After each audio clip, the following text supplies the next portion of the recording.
Selamat datang di modul perkuliahan mata kuliah Jaringan Komunikasi Data.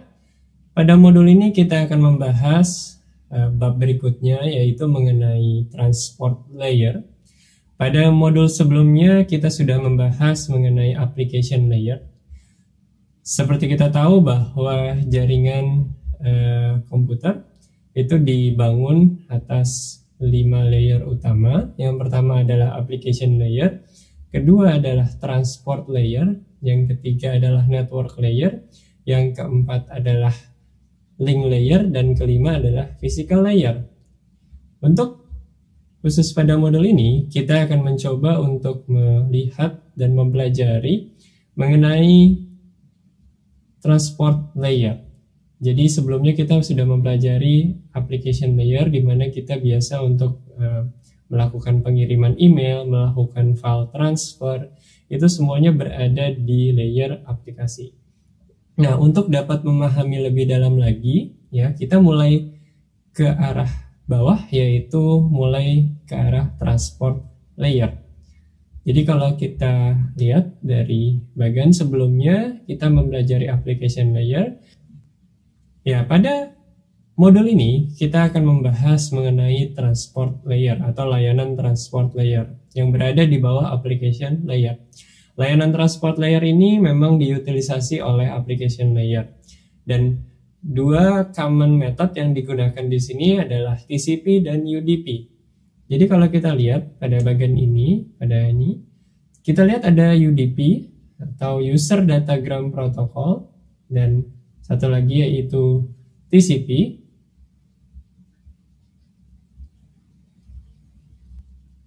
Yang merupakan Transmission Control Protocol. Jadi dua ini memiliki perbedaan yang sangat signifikan. Dua-duanya memiliki kelebihannya masing-masing. Jadi UDP di sini dinamakan sebagai Connectionless Transport, sedangkan TCP di sini dinamakan Connection Oriented Transport. Artinya yang satu itu benar-benar menjamin bahwa suatu data harus reliable bisa dikirimkan, dan yang satu itu malah kebalikannya, yaitu yang penting cepat sampai datanya. Di sini TCP memiliki beberapa perkakas yang membuat dia memiliki kemampuan untuk mentransfer data secara reliable, antara lain adalah segment structure, lalu ada reliable data transfer, terus ada flow control, dan ada connection management. Berbeda dengan halnya UDP, ketika UDP, di metode UDP, ketika kita punya data ya yang akan dikirimkan, maka data kita akan dibungkus, diberikan destination IP address, dikasih header, langsung dikirimkan tanpa ada handshaking terlebih dahulu, atau tanpa ada pemberitahuan terlebih dahulu ke host yang akan dikirimkan. Oke, jadi di sini Transport Service Protocol berada persis di bawah layer application layer. Tugasnya adalah memprovide protokol. Kalau kita membicarakan protokol, protokol adalah sesuatu yang berupa peraturan atau governance yang perlu diikuti. Nah, aturan ini sebenarnya untuk membantu agar suatu data bisa dikirimkan dari satu tempat atau dari satu host ke host yang lain. Ya, jadi protokol ini tujuannya adalah membantu si application layer. Application layer memang bertugas untuk melayani dengan servisnya, sedangkan di transport layer di sini merupakan protokol. Dua protokol yang umum adalah yang tadi, TCP dan UDP. Ya, jadi perlu dipahami bahwa layer kedua ini, ya, transport layer adalah berbentuk protokol. Berbeda halnya nanti dengan network layer, ya, atau layer ketiga. Di sana adalah pengendali lalu lintas data di jaringan, ya, yang assign IP address, yang assign alamat, itu adalah tugas dari network layer. Sedangkan di sini adalah bagaimana regulasinya, bagaimana suatu data harus dibungkus, bagaimana suatu data itu bisa diterima, berapa jumlah yang bisa diterima oleh host tersebut. Jika terjadi kesalahan, apa yang harus dilakukan? Itu ada di dalam layer transport. Oke, jadi ini adalah yang tadi perbedaan antara transport dan network layer. Ya, jadi kalau di sini network layer di sini lebih kepada logical communication between host. Analoginya adalah network layer itu adalah pengirim, ya, pengirim paket. Jadi dia menjaga lalu lintas paket agar benar-benar bisa dikirimkan ke tempat tujuannya. Sedangkan transport layer itu adalah aturan bungkusan paket dan aturan-aturan yang melekat kepada paket tersebut. Ya, jadi jelas bahwa network layer adalah menjaga lalu lintas dari jaringan dengan meregulasi IP address, alamat, dan kemana data harus dikirim. Sedangkan di transport layer yang diutilisasi adalah regulasinya. Bagaimana data itu dibungkus, bungkusannya apa saja, ya. Jadi saya mungkin akan berulang kali untuk membicarakan mengenai bungkusan karena setiap kali data ditransfer melalui jaringan itu bungkusannya lumayan banyak, ya. Jadi sama seperti kita mengirim paket, kita membungkus ada kardusnya, ada bubble wrapnya, ada kertas coklatnya, terus dikasih alamat atasnya. Alamat inilah yang nanti dibaca oleh ekspedisi, ya. Jadi analoginya adalah ekspedisi atau pengiriman itu adalah network layer, transport layer itu adalah mekanisme bungkusannya. Ya, analoginya adalah di sini kita memakai analogi yang mendekati ke arah prosesor atau mengarah ke operating system. Karena pada dasarnya setiap kali kita berhubungan dengan network atau berhubungan dengan jaringan, sebenarnya kita menginisialisasi suatu proses. Ya, jadi ya mungkin kalian pernah merasa lambat ketika buka banyak web dengan satu browser. Dia akan memakan resource yang cukup banyak, ya, karena setiap kali kita menginisialisasi connection, kita menginisiat proses di tempat kita. Ya, seperti kita tahu bahwa ketika proses di-create, ada resource di komputer kita yang akan diambil oleh proses tersebut, akan dipakai, ya. Seperti di pelajaran operating system bahwa setiap proses akan diassign PID atau proses ID. Dan proses ID tersebut nanti akan terus dijaga oleh kernel dan di-manage memorinya. Ya. Analoginya di sini ketika ada 12 anak ingin mengirimkan surat ke 12 anak di rumah yang lain, ya. Jadi dari satu rumah ke rumah yang lain. Hostnya diibaratkan sebagai house, ya, atau rumah, ya, komputernya gitu. Proses itu diibaratkan sebagai anak-anaknya. Kenapa? Karena kan yang punya surat dan yang mau mengirimkan surat adalah anak-anaknya. Itu semacam proses. App message itu diibaratkan sebagai suratnya, atau kalau kita mau ngirim data ya datanya yang mau kita kirimkan. Dan di sini menggunakan transport protokol yaitu AND dan BIL, ya. Jadi mereka yang membungkus atau membantu untuk melihat apakah bungkusannya sudah tepat, ya. Terus dia akan memasukkan ke dalam kotak surat, ya, atau ke tukang pos. Nah, tukang pos di sini adalah network layer-nya, ya. Jadi di sini regulatornya itu adalah atau yang memiliki protokol adalah AND dan BIL. Yang di sini dibilang melakukan multiplexer, ya.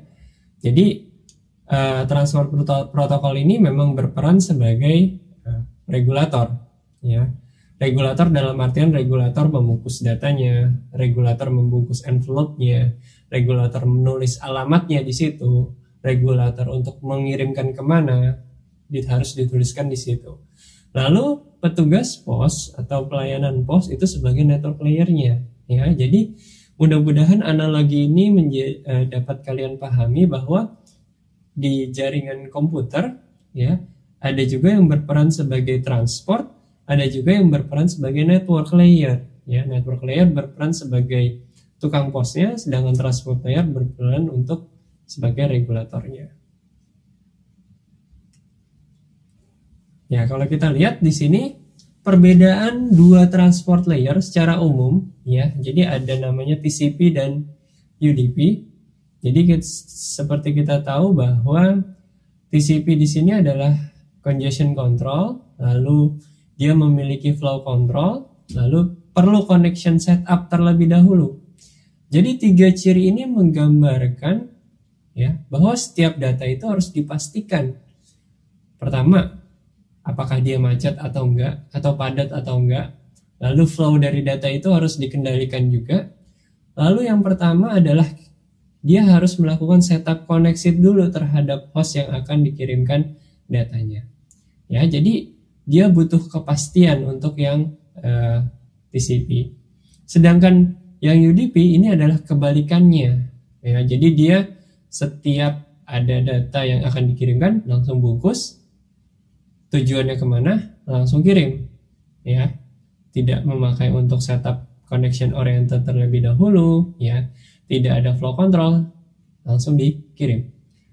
Alasannya apa? Karena kita membutuhkan kecepatan di sana. Ya, jadi masing-masing punya kelebihan dan masing-masing punya kelemahan juga. Di mana UDP memiliki kelebihan ya, saya tidak perlu neko-neko untuk melihat atau membuat koneksi terlebih dahulu, tapi saya langsung redirect data yang akan dikirimkan ke yang akan dituju. Oke, di sini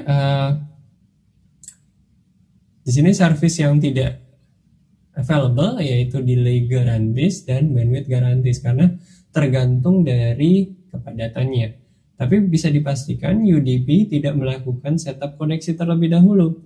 Tidak ada handshaking terlebih dahulu sehingga begitu ada data dia langsung dikirimkan ke tempat tujuan. Nah, istilah multiplexing dan demultiplexing artinya gini, ketika kita mengirimkan data itu kan nanti dipisah-pisah atau dicacah. Ya, nggak misalnya kita mengirimkan 1 GB data, full 1 GB data tersebut dikirimkan, tidak seperti itu. Ya, hanya yang dikirimkan itu dipisah-pisah sesuai dengan kemampuan dari bandwidth-nya. Dan juga sebenarnya kemampuan dari hostnya tersebut, ya. Jadi di sini diibaratkan ada 3 host, ya, ada 3 komputer. Ada komputer yang di sebelah kiri, yang di sebelah sini. Lalu ada komputer yang di sebelah kanan dan ada server yang ada di tengah. Jadi yang di tengah itu diibaratkan sebagai sebuah server. Jadi di sini ada application. Ya, application di sini ada transport, network, link, dan physical layer. Masing-masing layer tersebut berperan. Ya, nanti kita akan pelajari lagi nanti di network, link, dan physical layer. Untuk sekarang yang sudah kita pelajari adalah di application dan transport layer. Oke, jadi ketika kita ingin mencoba untuk berkomunikasi terlebih dahulu, ya, antara misalnya yang di host yang di sini dan akan berkomunikasi dengan di sini. Kita melakukan inisialisasi soket terlebih dahulu, ya. Ketika menginisialisasi soket, OS ataupun host yang ada di sini, dia akan menginisialisasi suatu proses. Ya, prosesnya tersebut akan mengutilisasi satu soket namanya. Soket itu adalah suatu mekanisme yang digunakan oleh komputer sebagai gerbang, ya, gerbang untuk suatu aplikasi berhubungan dengan aplikasi yang lain. Soket apakah bisa dikomunikasikan dengan soket di komputer itu sendiri? Bisa dengan localhost. Dengan komputer lain bisa juga, ya. Jadi setiap kita menginisialisasi suatu hubungan, ya, dengan baik itu dengan misalnya dengan host kita sendiri, dengan localhost, atau dengan komputer dengan IP yang lain, kita menginisialisasi soket dan nanti akan diidentifikasi dengan portnya. Jadi ada soket dan ada juga portnya. Portnya tersebut merupakan identifier untuk masing-masing aplikasi, ya. Jadi di sini ada warna kuning ini adalah soketnya. Lalu di sini juga ada soket. Soket yang diinisialisasi oleh proses 1 dan ini soket yang diinisialisasi oleh proses 2. Soket 1 akan melayani proses 3 yang ada di host sini. Proses 2 akan menginisiat soket yang akan melayani proses 4 dari komputer ini. Jadi komunikasinya menggunakan proses dari yang diinisialisasi di operating system. Jadi di sini operating system sangat berperan ketika kita berhubungan dengan jaringan. Jadi ketika kalian mencoba mengakses suatu web, itu sebenarnya di server itu kalian menjadi beban untuk server, ya walaupun tidak terlalu besar, ya karena kalian cuma satu proses.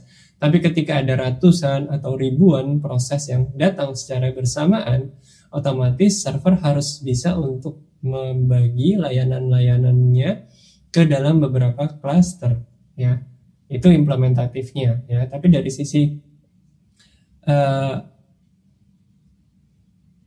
teorinya, ya teori operating system, ketika suatu proses itu bekerja pasti harus ada resource yang diberikan kepada proses tersebut. Ya. Oke, kalau kita lihat di sini, ya dilakukanlah multiplexing di sender, ya.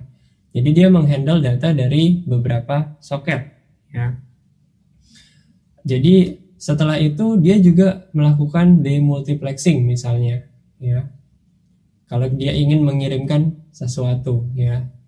Jadi multiplexing itu dilakukan di sender, ya, pada saat ingin mengirimkan sesuatu, dan demultiplexing dilakukan di receiver. Atau multiplexing itu kayak membungkusnya, sedangkan demultiplexing itu adalah membuka bungkusannya. Karena kan nanti bungkusannya itu tersebar dan harus digabungkan. Karena yang seperti saya bilang tadi, data yang kita kirimkan itu dipecah ketika lewat jaringan, karena tidak mungkin ada satu bonggol data dengan beberapa ratus giga jalan secara langsung, ya. Biasanya akan dalam bentuk yang sudah di partition. Oke, dari sini kita bisa tahu bahwa setiap kali kita ingin mengirimkan suatu data lewat jaringan, kita menginisialisasi suatu proses, ya. Jadi pemahaman itu yang harus kalian coba pahami, ya, agar bisa nyambung dengan teori dari operating system. Dan itu juga bisa kita jadikan studi kasus ketika suatu server memiliki beban yang sangat berat ketika diakses oleh banyak user. Nah, di sini ketika host tersebut mendapatkan satu paket, ya, paket IP datagram, ya dinamakan sebagai IP datagram.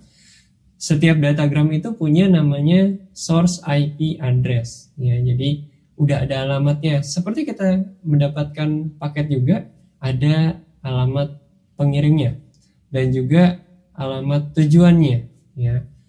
Nanti bagaimana alamat itu dikirimkan itu adalah tugasnya si network layer. Bagaimana cara mengirimkannya itu adalah tugas dari si network layer. Tapi mengenai bungkusannya itu adalah tugasnya transport layer. Ya, jadi membuka bungkusannya itu adalah tugasnya si transport layer. Di sini host menggunakan IP address dan port number untuk mendirect atau meneruskan paket tersebut ke soket yang tepat, ya. Jadi identifiernya adalah IP address, ya. Jadi tujuan IP addressnya kemana, lalu ada port number di sana, ya.